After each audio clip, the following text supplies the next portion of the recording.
Welcome back. Of course, every morning on the program, we get to educate and inform you. So, now, about this time, we're going to have a discussion on developments in economic growth in the past year. To help me do justice to this, I have with me the ever brilliant and dynamic Global Director, Africa House. Let's meet and welcome Engineer Abayomi Onosonya. Good morning and Happy New Year to you, Happy New sir. Year. Good to have you. Thank you so much. How was your Thank you. celebration? It was solemn, quiet, and then, And just restful. restful. Exactly. Thank you. Beautiful. We're glad to be back in the new It's a year. pleasure. Thank you. Can we discuss last year's economic highlights, provide context for the future plans? Let's talk about the highlights that we had last year. All right. First of all, good morning, Abuja. Good morning, Nigeria. Happy New Year. Good to be back in the new year. And I hope the year brings us prosperity, wealth, and all the things we wish for.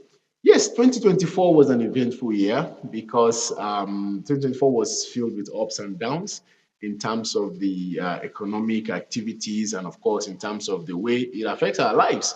I'll just mention one or two of them and then we'll see how we can improve on them. Of course, the one that everybody knows is the issue of the oil industry, the petroleum industry, the things that happen. For example, the Mm, Dangote refinery yes. producing petrol, even amongst all the skepticism. And then we had the back and forth between Dangote refinery and the NNPC. And then eventually, Dangote refineries started to sell petrol, and to the excitement of Nigerians. And then, of course, no one can forget the price of the fuel pump price. And then, towards the end of the year, we got a bit of good news with the reopening of the Warri refinery by the Refinery. NNPC. And Yes. then finally, we had competition in petrol for the first time in a long time. And then, you had a reduction of the fuel Of price. price. And of course, you had recently when Dangote partnered with MRS, now petrol is being sold in some places for 935 naira and even some places lower than that. So those are some of the interesting, and one of the interesting things that happened in 2024. And no one can forget the what's it called, the different programs, the policies that for example, the tax reform that the government is trying to implement. And of course, you would remember that different states of the federation were complaining that this was not to their advantage. And then experts came explaining that, see, don't worry, this would be better for everyone on the long run. And then what comes to mind also is the what's it called, the ways and means thing that the federal government did, the payment of the ways and means loan, and were able to pay 4 point something trillion, back, that facility back to the central bank to ensure that our economy becomes stabilized, because that way we know that we're making progress. And also, one will recall that the president promised that inflation will be reduced from 36.4% to 15%. And we're still waiting for that to happen because food prices skyrocketed in 2024 and the bags of rice was sold even this Yuletide, the last December, for as high as 150,000 naira per bag. And then many people could not eat their jollof because I hardly had my chicken. exactly. So people had to improvise. So, 2024 was a challenging year, and at the same time, we made some pretty good gains in terms of the economy. But the truth is, Nigerians are resilient people, Yeah. and we're able to improvise. And of course, going forward in 2025, for sure, we'll be better off because it has prepared us, for the journey ahead. And like Mr. President said, yes, we would. There will be gains on the long run. And in fact, if you recall, during the celebrations, people were able to use the what's it called, the so-called CNG buses Mm, across from Abuja to different states of the federation. People thought this wasn't going to work, and of course, it worked. There were a lot of people who actually, posted the video evidence to show that yes, this is the CNG bus, subsidized CNG bus. For example, from Abuja to Lagos was being done for, I think, was it 13,000 naira or so. And of course, no one can forget the free train rides, that the federal government correct. promised and all that. So, looking forward, I think we should be optimistic because that's what we can do. Because the platform is being built, and it's left for us now to latch onto that platform in 2025 while supporting the Mm, government. And of course, we in the private sector and as individuals, we have a whole lot to do, and we need to suggest where government needs to improve in order to build a wonderful 2025 for us. And if we have time, I'll talk about some of the changes that the federal government can make to be able to Amen. help us live Beautiful. better. Can we be confident that all of this will lead into positivity, especially talking about this New Year's economy? Yes, it will. It will because, for example, the CNG thing. Yes, it started slow. It started very, very slow, and then to shock you that a whole lot of people have actually converted their cars to CNG now, and then people are beginning to see a bit of respite, in that field. Although we're not there yet. Like when the CNG thing started, to convert your car was around 1.3 million, 1.2 million, but now it's around 900 and something. And this is why I said we, the private sector, need to partner with the government to ensure that this industry at least we have that ability to move freely within Nigeria without worrying about petrol price, filling your tank with 70,000 naira for a single tank that will last you a few days. So, I mean, in that regard, the private sector needs to say, you know what, let's partner with the government. Let's invest money into manufacturing some of these kits. And this is some of the things we are doing as an organization as well in 2025 because we discovered that government can't do this alone. We really, really, really need to help the government and the average Nigerian to, feel that comfort that we deserve. We've been suffering for a long time. We need that, moment of eureka to say, oh, finally peace. So oil and gas industry, I mean, the CNG projects needs a bit of partnership with the federal government. And of course, the government has a lot of responsibilities too. For example, cutting the cost of governance in terms of, cutting out excesses. I mean, during the Yuletide, you see a lot of, I mean, some of those things, like you see a politician going with 10, 20 cars, convoy. I mean, we need to cut that down, even if it's not for the sake of the petrol, at least, let's show the people that, yes, we lead by example. So And we need to do that. We need to tune down on excesses in terms of how we spend. And our MDAs also need to start thinking partnership, partnership, partnership. Because the journey of building a great nation, the government simply can't do it alone. It is not possible. They need help. For example, let's say media, for example, NTA, National Retention Agency, for example, they need private sector partners to come in to reorient the Nigerian mind, reset our thinking, because unfortunately, the uneducated Nigerian is often swayed by fake news. You go online, they'll just put something, information that is not true, that can actually cause chaos. But if the private sector comes in, partners with the various media organizations, we're able to propagate the news, the real news, the facts of what's going on in our economy, to show the efforts of the government at building a safer and a wonderful nation. And that, I believe, partnership is actually the way out, or the fastest way to achieving what we need to achieve in economic 2020, growth. economic growth that we desire in 2025. And I'm calling on to the private sector, work with government. Government is your friend. Well, let's build this nation together. They can't do it alone. Partnership in different fields, from food to media to engineering to construction, and all that. You educated us a whole lot last year, Yes. especially on export, All the right. industry. Does it hold any promise still for 2025? Wow, export. I mean, I'll keep saying is the only way out of economic mess, because why the exchange rate is still what it is today, or why many people don't have jobs, is because we're not earning enough money. And in order for you to earn money, you need to be able to sell what you have to the outside world. And NEPC is trying their best, but unfortunately, their best needs a bit of help from the private sector. And what do I mean by this? They've done a lot of conferences. I was opportunity to attend one of them at the Villa so last year. And then I made the position clear that, listen, export is something we need to push for, but the platform that enables export needs to be on ground. I met with a lot of potential exporters at that particular conference. Some of them even came to my office and they were like, "Oh God, we have this product, fantastic products." And let me use an example. There was this lady manufacturing. She calls it date coffee. Okay. That was the first time I heard of it. I was like, "What is date coffee?" And she said, "No, it's made from the seed of dates." And she literally begged me to try. And when I tried it, this, in my opinion, is better than coffee. Wow. Fantastic, without the caffeine and everything. Without Fantastic caffeine. product. And this is something we can export to the rest of the world. But unfortunately, she doesn't have that platform. Platform basically means, in terms of machinery, equipment, she needs to expand her production, to standardize her products, and also access to those foreign markets, which NAPC cannot do alone. They need to work with the private sector to open up markets in regions where people have experience, to say, you know what, let's take this date coffee, let's say to Europe, for example. And in order to do that, our embassies or our foreign missions have a lot of work to play, a lot of role to play in this. They have to be the ones who will create the platform for people like us or businesses like us to go and market, do a campaign to say Nigeria is ready for business. Come and buy from Nigeria. So export, I will still maintain, is one area that 2025 everybody needs to take seriously. And in order for us to do that, we need to do the groundwork to ensure that we have a good product. NAFDAC has a whole lot of role to play in this. They're doing a fantastic job under the leadership of Professor Mojisola. But what they need to do is they need more hands on deck. They need more people, more staff to ensure that the NAFDAC registration process should be around a month maximum. Currently, it's about 90 days, which is fantastic, but they need to do more. They need government investment, private sector support. And one area that I am passionate about is going beyond packaged foods. Have you ever been to our normal local markets recently? You see how our food is being handled. You almost want to vomit.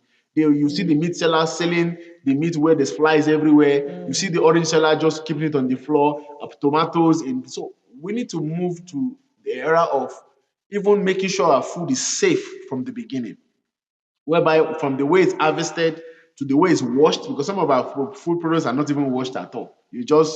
You take it on with the dirt and the mud, with the viruses and the pathogens, and then you have to do the cleaning yourself. So in order for us to, so we are on a personal on a campaign as a company to see how we can work with different agencies to ensure that our food is clean at every stage of the value chain. From the farmers, we teach the farmers, okay, clean your potatoes. This is the way you clean it, this is the way you package it, this is the way you dry it, so that once we are buying food, the food is safe. Because the funny thing is, most countries are watching us. For example, Australia, a friend of mine was saying that they got Gary from Nigeria, and when they opened this in Australia, they found flies inside. This was packed Gary. But the problem is from the source. There were some insects that laid its egg inside the Gary, Wow. which you cannot see. So after that 30, 40 days of transit, the egg that they had hatched and they become flies. So Australia say, oh, this Gary is poison. So if we are taught the farmer, oh, God, this is the way you process your Gary. These are the principles, irradiation and all those principles. The Gary will have been safe, and Australia will be buying Gary from us or several other food products. So it's a whole lot of partnership that Nigeria needs to do, but government, I insist, cannot do it alone. We need to work together with government to build this wonderful nation. Wow, interesting one there. We'll take a short break, and please, when we come back, there is a whole lot more into this wonderful discussion. Don't go anywhere. Welcome back. We're still here discussing last year's economic highlights and how it can translate into economic development for this new year, 2025. And of course, I still have the Global Director, Africa House. So, let's talk about challenges that entrepreneurs faced, lessons that they learned, and how it can be improved upon in this new year. Well, in 2024 and several years before, the number one challenge has always been access to finance. Because, yes, some people have actually embarked on the entrepreneurial journey. They've discovered the product that they want to actually sell. But the problem is the finance to even get the machineries to get started. That's why, like I said earlier, that our value chain is not, I don't want to use the word sophisticated, is not efficient and clean enough for other countries to start rushing to Nigeria to buy. And in order for us to do that, you need certain levels of equipment. For example, food products. I hope you know that in order for food to be considered safe, the food must be handled by stainless steel equipment. That means you cannot use those old blenders that we use in those villages in those days when our mom used to give us tomato, go and blend it in that Madame Kafaya's place. You cannot use those things. It has to be stainless steel. And for you to have a stainless steel grinding machine, is around 2, 3 million. So how would an entrepreneur have access to 2, 3 million? So this is where I believe the commercial banks needs to come into place. There has to be certain policies that basically twist their hand to finance the productivity of the Nigerian SME or small businesses because banks make money in Nigeria. I won't mention which bank now. A famous bank in Nigeria made 2.3 trillion in revenue in 2023. That's just one bank. You see, that's a lot of money. So if part of that money is being, by policy, they are forced to give loans at maybe single digit, not 20, 30% that nobody can pay back. So if they are able to do that, a lot of entrepreneurs will grow and they will do standard production from the beginning. Then NAFDAC does not have the stress of running after them. And if you go to Aba, for example, Aba people are very intelligent, brilliant people. They can manufacture anything. But their problem is why people do substandard products is the guy doesn't have the machine to package that coffee drink or to package that chocolate drink because he's forced to use whatever he has. Again, I'm not condoning this, but the truth is, if the resource is there, the technical expertise is there, the market is there, people will do the right thing. So finance is number one obstacle. And number two is anti-developmental policies, or shall I say anti-development activities of certain, I don't want to use agencies now, certain players. That's a good expression, players. What do I mean by this? When somebody opens a business anywhere in Nigeria, any business making even 10 naira per day, you discover that different council areas, different authorities will start bugging that person in terms of permits, licensing, and all that. While it is their right to collect those levies, but the truth is, it should be more of an education process. Okay, madam, you started your business. This is what the law says. You have to do this, have all these permits, and these are the ways of going about it. Not that when the person has started the business, then different agencies will come at different periods trying to harass that person. So this discourages a lot of businesses, and they close and say, you know what, just forget it. I'll just hide and do it in my house and be making very bad products. So the truth is, we need to remove different obstacles, and one of such obstacles is transportation. Logistics in Nigeria for a business is a nightmare. If you want to move a 20-ton truck from Abuja to Abakaliki, for example, it's a hassle. We tried it during this Yuletide, we sweated. It took us almost 4 days to even to reach Wow. Abakaliki because on the road, number one, were bad, so many roadblocks, so many checkpoints by several agencies doing the same thing. So we need to find a way to ensure that the agencies do their job, because those people are doing a fantastic job, by the way. Because people often see them, oh, these people are disturbing us. No, these people are stopping illegal activity. It's to shock you the amount of drugs and weapons that flows on our roads. So we need to find a balance where the agencies will do their work, and at the same time, good, legitimate businesses can move freely. Because if I'm able to deliver to you in Abakaliki in 24 hours, you will say, oh, that person is a reliable supplier, and you come back and buy from me. So these are some of the obstacles businesses face. And I believe in 2025 that the government needs to do more in terms of helping the agencies do their job, and at the same time, free movement of goods. And let's use the train for crying out loud. Let's invest heavily in cargo But it train. doesn't go everywhere. That's the thing. So imagine even the places we have the train system, let's say between Abuja and Kaduna, let us utilize it 100%. Let's, I would love to go from Abuja to my place in Abakaliki by train. me too, me It too. will be faster, safer. I was telling my friends, I said, listen, it would be nice. Wouldn't it be nice for us to just take a train from Abuja and just go to Lagos for Christmas or go for on a weekend? So these are some of the things that I think government needs to take a critical look at. If you create that ability for people to move up and down and goods and services to move, economy will grow automatically, and then the government will make more money in taxes, and then we can even export to our neighboring countries. So these are You're some of the right. things I believe that we need to put in place to be able to have that wonderful 2025. Beautiful. Some Nigerian workers enjoyed minimum wage last year. Yes. What should they do to make sure that their salaries work for them and translate into development and growth? Well, while many people will say the minimum wage is not I'm asking for a friend. exactly, the minimum wage is not. I don't want to use the word not to write home about. It's not. Yes, we appreciate it. Fantastic. It has helped a lot of people. It's fantastic. But we need to ensure that the private sector implements these principles. They need to, because some people have still refused to pay. Say 70,000, where am I going Yes, to get the money from? yes, Would you yes. pay your mega 70,000? That's what people will say. So we need to ensure many people obey this law, and at the same time, we need to reduce inflation, because I believe the solution is not increasing salaries, it's actually making sure your salary is sufficient enough. 70,000 naira should be enough to pay rent, feed your children, buy petrol, and then have a bit left to invest. That's what I believe the solution. And in order to do that, food prices must come down, cost of transportation must reduce. We're using the CNG and other initiatives that the government is doing. And at the same time, Nigerians, we need to have a saving culture. Save your money. Don't blow everything. When you have excess money, start a small business in your house. Go through the learning curve, and at the same time, learn how to be an entrepreneur. Make all the mistakes, and then by the time you reach 2, 3 years, you become good at it. And then before you, wow. Policy wise. In terms of policy, I think they need to always consult with the private sector, ask them, because the private sector, they're the ones doing the heavy lifting. We're the ones who know what we're facing in terms of the stresses. So sit with the private sector, create a simple platform where people can partner with government. Don't create a bureaucratic red tape where the Oga says yes, but the directors will say no because I don't like his face or it's not from my village. So we need to create a platform that makes it easy for private sector and government to work together to build this wonderful nation. And I promise 2025 will be a wonderful year that we will not forget, and Nigeria will be great again. Thank you so much for coming. Thank you so And have much. the very best of the year. Thank you. Thank you. Well, there you have it. I've been speaking with engineer Abayomi Onosonya, the Global Director, Africa House, highlights for last year's economic activities and our prospects for this new year, 2025. Stay with us on Good Morning Abuja. There is a whole lot more after the break.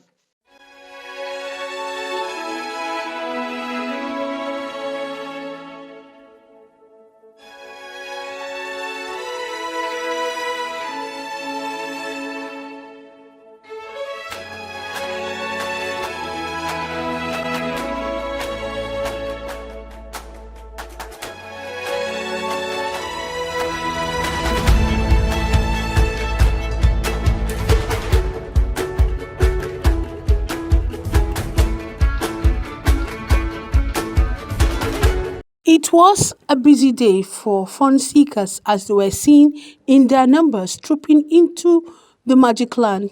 Children were seen jumping around and participating in various games and activities.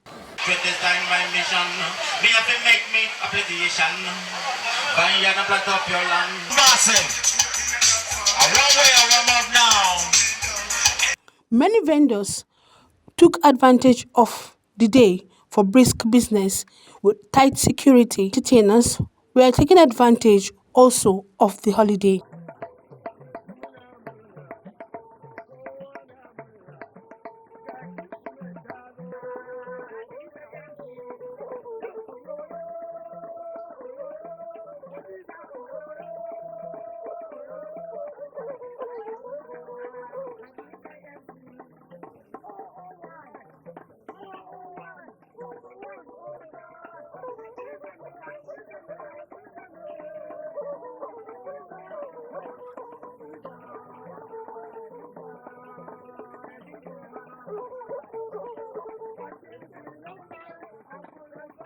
At 5 in the evening, many people were still on queue to gain entrance. Anniversary of the birth of Christ is joy to the world. So we're happy we're part of the celebration, at least we're alive to be part of it.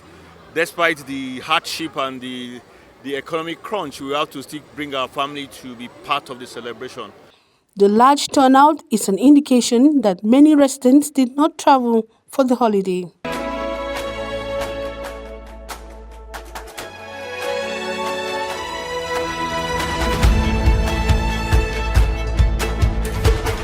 Enjoy that feature on how you can spend quality time with family and friends at recreational parks in the FCT.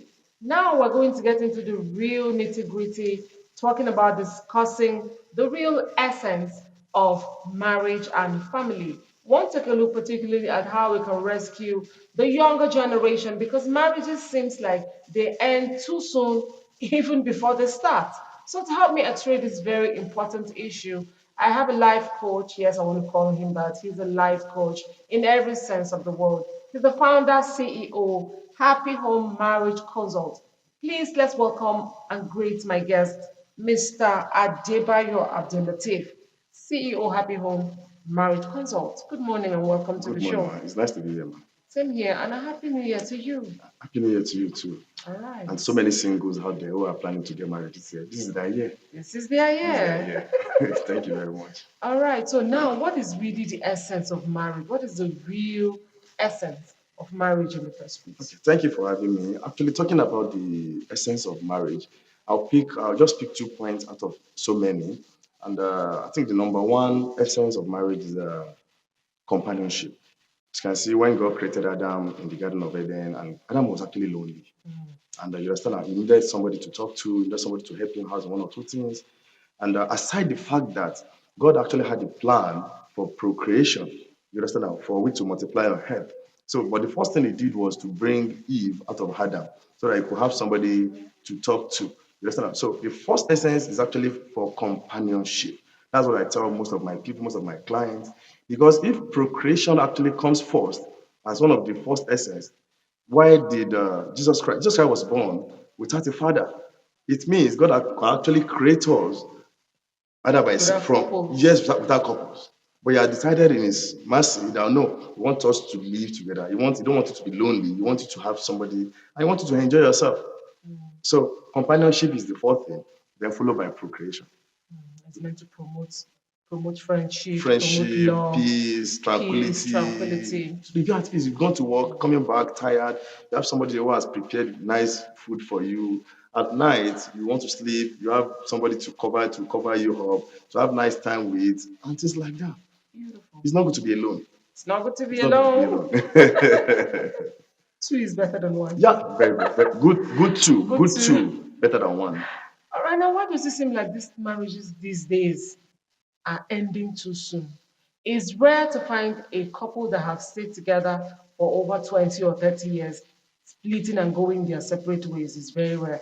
But we seem like it's very rampant with young couples these days. It ends too soon before it even reaches the first 5 years. Thank you for that beautiful question. The marriage is ending too soon because we have actually debated from God's plan of marriage. God has a designed plan for us for marriage, and He has given us a curriculum on how it will work. But we human beings, we have actually designed our own marriage and how we want it to be. God has made the man the head of the family. Let him also be the provider. You understand? Let the woman be there to support him. But I can tell you now today that so many men are now lazy. They are not even ready to do anything. Then these women who are actually meant to be the supporter, they are now the one providing for the men. Because you can imagine a man who does not have a work, has one wife, and is also planning to marry a second wife again to live on the woman's money. So you can see how people are actually deviating. That's one out of it.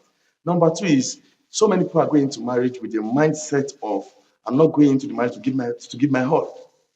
Is whatever he gives me, I'm going to give him back. That's another a different mindset. There's also a mindset of my marriage is a 50-50 thing. You contribute half, I contribute half, which I tell people that's the devilish idea. God's plan for marriage is for you to give your all. As a man and a woman, give your support, total support to him. Let him also support you as a wife, and you both enjoy the marriage. So sometimes it's the mindset of people going into the marriage. And even for those who are married now, they're not even encouraging the singles to get married because violence, domestic abuse, violence here today, issues here tomorrow. Those who are even single are scared of even going into this marriage. So already they have a kind of a negative mindset that is this marriage actually for good? Does it worth it? It's not better for I stay alone and maintain my lane. So and that's one of the reasons why marriage is actually ending so soon. Unlike our fathers in their own days, they are so patient, they know what to do. Our mothers were patient, our mothers lived their life for our fathers. But these days, our women are out there saying we can do better than the men are ever doing. Who is a big, it's not going well Speaking for of us. mindset, what is the proper mindset that a couple, both the man and the woman, what is the proper mindset for going into a marriage? Thank you very much. I think the proper mindset going into marriage is for us to all know that marriage is an act of worship. Just like we Christians go to church to pray, Muslims go to mosque to pray, go for pilgrimage, and other things, and we see those as an act of worship.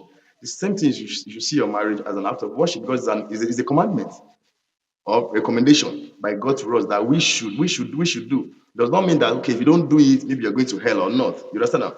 But we should see marriage as an act of worship, and we should also see it as a selfless service. I'm going there because of God.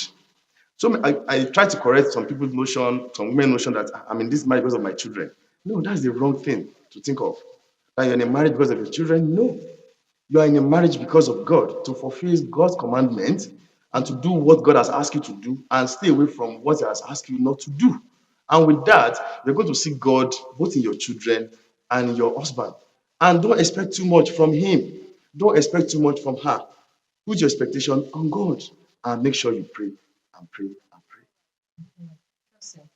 You recently held a marriage conference at your consult with the theme Raising the Next Generation, the vital role of marriage in parenting and socialization. What prompted you to organize this conference? Well, thank you very much. We had that conference in Kaduna on the 21st of December last year, and it was very beautiful, having guest lecturers such as Dr. Sheikh Abdulfatah Adeyemi, Mr. Bello Ibrahim, and Ajia Rabi Musa Salawa, who is the president of Kundia Mata Arewa. All of them talking on different topic of discussion. You understand now? Because when we look at the way marriage is going right now, I feel we need to save the coming generation. If at 2025, look at the rate of divorce. Are we actually encouraging our younger ones to actually emulate? Are we actually modeling them to see marriage as something that is beautiful, something that they can be eager to come into? You understand now? So if marriage is like this now, 2025, I can bet you in some few years to come, there will be no marriage again, except we both come together to rescue those children who are coming through how we parent them, how we handle our marriage, then the socialization and other things. We must come together to make sure that we rescue the coming generation.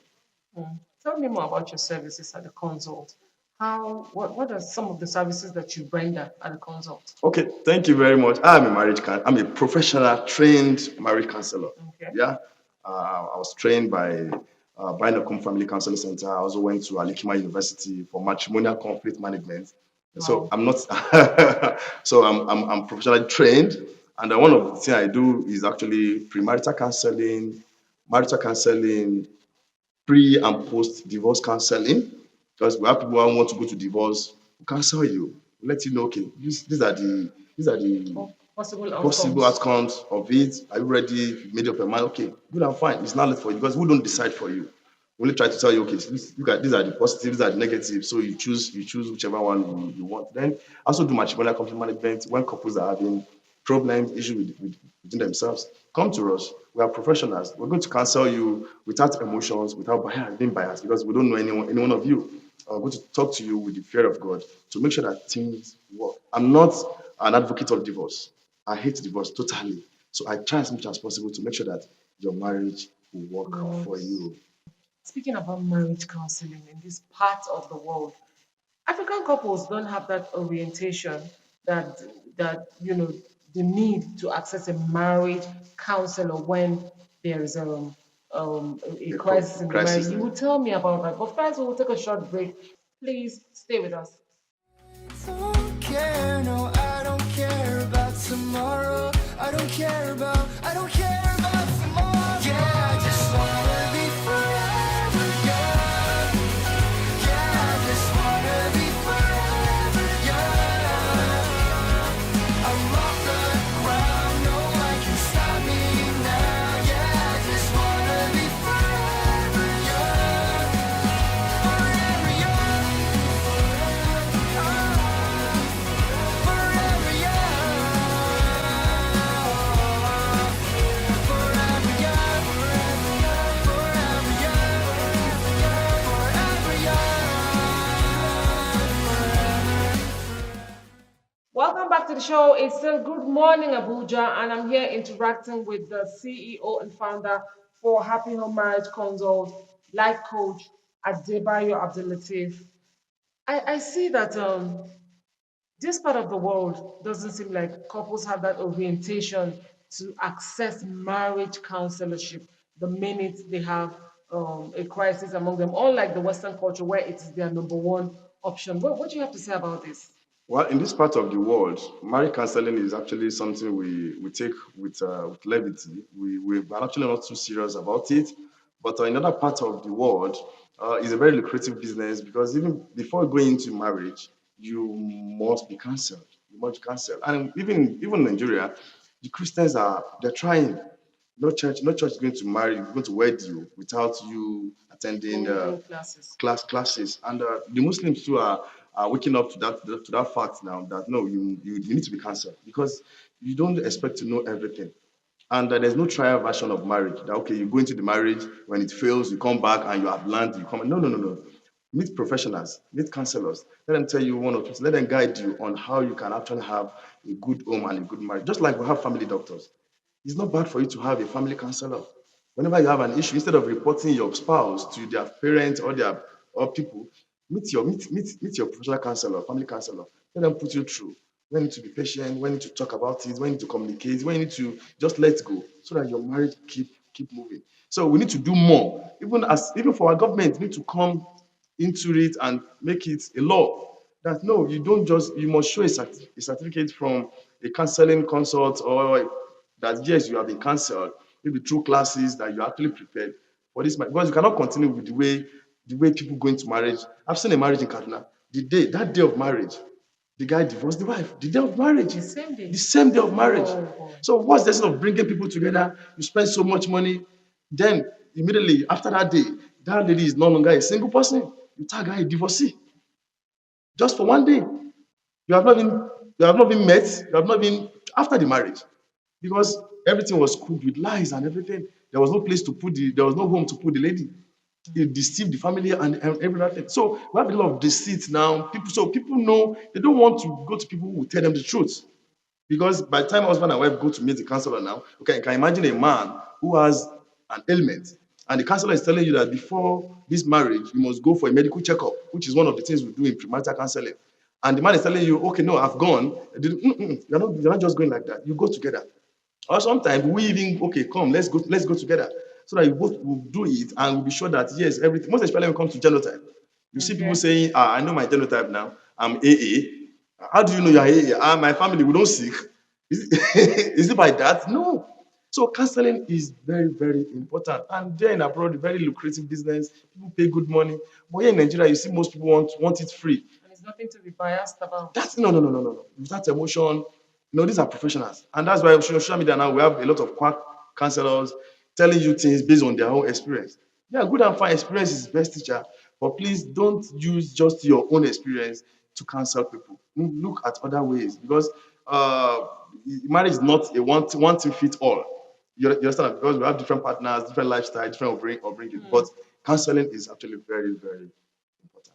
Speaking about social media, some couple, some let me hit the nail on the head. Some women, some wives, they go to social media and they see like couple A, couple B, this is how they're doing it. Oh, he just bought a car for her on her birthday. They just went into a new house. And they now go back to their homes and start making trouble with the man as if, why are you not measuring up? Why are you not doing the same thing that other men are doing? What do you have to say? Well, comparison is the key to sadness. Okay. Yes, because by the time you begin to compare your marriage with other people, maybe your neighbor's marriage or people around you, then you're opening door for problem or conflict in your marriage. Because we don't call it problem, conflict issues in your marriage. Because that person you're actually looking at on social media, they're actually showing you the good parts. Maybe when they go out for eatery or when they go out to have their fun. But the day they are beating themselves, the day they are having issues, they don't film that and bring it to social media. So sometimes they want you to see what they want you to see, so that you will be at peace. You understand that? So we should try to we shouldn't be carried away with what we see on social media. Keep it real. And so sometimes when I see couples celebrating 3 years anniversary, wedding anniversary, 5 years anniversary, and I look at them and say, I pray God go with you. You understand now? Some are celebrating their anniversary, and I can tell you deep down inside them, they are suffering in their marriage. But because they want to paint it the way they want other people to see it outside. And you that you are seeing it, you think it's actually like that inside the house. Hey, it's never like that. It's never like that. So please don't get carried away with most things you see on On social social media. media. Yes, if you see the good advice from there, please pick it. But don't try to put your partner on unnecessary pressure that you must do this for me, you must buy a car for me, you must do. Please work with your partner with the kind of person they are. Apart from content creators and maybe media, social media influencers, would you advocate for a couple bringing every little detail about their marriage That- That's out there? that's the big problem. That's the big problem. But that's the big problem. It's a big issue now that we don't even know because even in Quran, I believe even in Bible, they said God said lower your gaze. And somebody said even right now, if you lower your gaze as you are walking on the road, what about the what things you watch on your phone? You see so many things on social media now. I don't encourage couples coming with their whole life on social media, except you are a content creator using that to pass messages to people. But please, if you are not a content creator, you are not an educator, you are not a tutor or something like that, please maintain a private life. There's Maintain a a reason private it's life. called private life. Yes, maintain a private life and don't allow people because people are actually watching you, looking at you, and they begin to feel, okay, that's how it is. And it's never like that. So who are you deceiving? Are you deceiving yourself or are you deceiving people out there? So private life is very, very It's the important. best. Yes, it's the best. They say that it takes two to tango. Let's talk about it. What is the role of the man and the woman to ensure that the marriage really works? Okay, thank you very much. I think number one thing is for them to see the marriage as an act of worship, Partnership. partnership. And number two thing is for them to have the letting go mindset because marriage is where both people come together from different backgrounds. You don't know him, she doesn't know you. You're just coming to cohabit and form your own family. I can tell you, it's not going to be rosy throughout your journey of life because it's a journey. You're actually going to a particular destination. You understand now? And we should walk through that path with the fear of God. Treat your partner the way you also want to be treated. Show empathy, show compassion, forgiveness, and communication. Most importantly, I tell people, don't allow communication to break in your marriage. If you allow communication to break in your marriage, I can tell you that marriage is 50% gone. Because if you don't communicate, other things will begin to come in. Other things will begin to come in. And before you know, you lose your intimacy. And when you see couples who don't maintain good intimacy, when you see couples whose bed shakes at all time, you see them happy at all time. You understand now? When you see couples who are happy with each other, I'm going home, I'm going home. It means their bed is also shaking at all time. When you make love to your wife all the time, or your wife enjoy you, your husband enjoy you, there will be no room for problem. There will no room for issues. But most times you see the woman saying, "I'm not in the mood. I'm not in that." No, no, no, no, no. Hmm? Communicate. Even if you are not in the mood, talk it. Present it to him in a manner at which he will understand. Then you ask for the man. Even if you are not meeting up with your responsibility, let the woman know what you are up to. Communicate. And with this issue of, I don't want my husband to know what I earn, I don't want my wife to. So a lot of deceit in marriage. Please, for marriage to work, you need to be open, you need to forgive one another, you need to show compassion, you need to empathy, and the fear of God is very, very is the key. Tell us more about forgiveness. Ah, forgiveness is everything. Forgiveness, because even God Himself is has told us, if God And will. also related to when life is at risk. Well, forgiving somebody who has actually offended you is not like you doing that person a favor, but you're doing yourself a favor. It's like you setting a prisoner free inside you. Okay. Like when you offend me and I begin to keep it inside me, which means it's actually affecting my mental Mental health. health. So the best thing is for me to forgive you and let it go so that me myself, I will be fine. If God is going to hold us to everything we do wrong in this world, you can imagine what would have happened. Disaster here, disaster that God wants to take us away. No, but whenever we commit sin, we look back to God. God, please forgive us. I'm okay, I've forgiven you. Open a new page again. And that's how we're going to live life. We offend ourselves, forgive Because ourselves. of time, we have to start rounding up. What is your advice finally to singles and young couples out there? What is your word of advice? Well, for the singles out there, I want to tell you not to lose hope. And I want to also tell you, please emulate good couples. Please don't listen to some other couples out there. Don't, most especially the social media. Emulate good couples out there. Look for people whom you see that their marriage is actually working, and listen to advice from people that are actually telling you the truth and not just what you want to hear. Then for the parents out there, please, I want to tell you that please let's be a good role model to our children. I can tell you that the marriage you are living today will form what your children will become tomorrow. Discussing with the founder, CEO, Happy Home Marriage Consult, Mr. Adebayo Abdul Latif. We'll take a short break now, and when we come back, there's a whole lot more on Good Morning Abuja. I wanna kiss you before the sun goes down. I wanna kiss you before the sun goes down. It's still Good Morning Abuja on the Unity Station, NTA Channel 5. Well, up next is Money Saving Tips.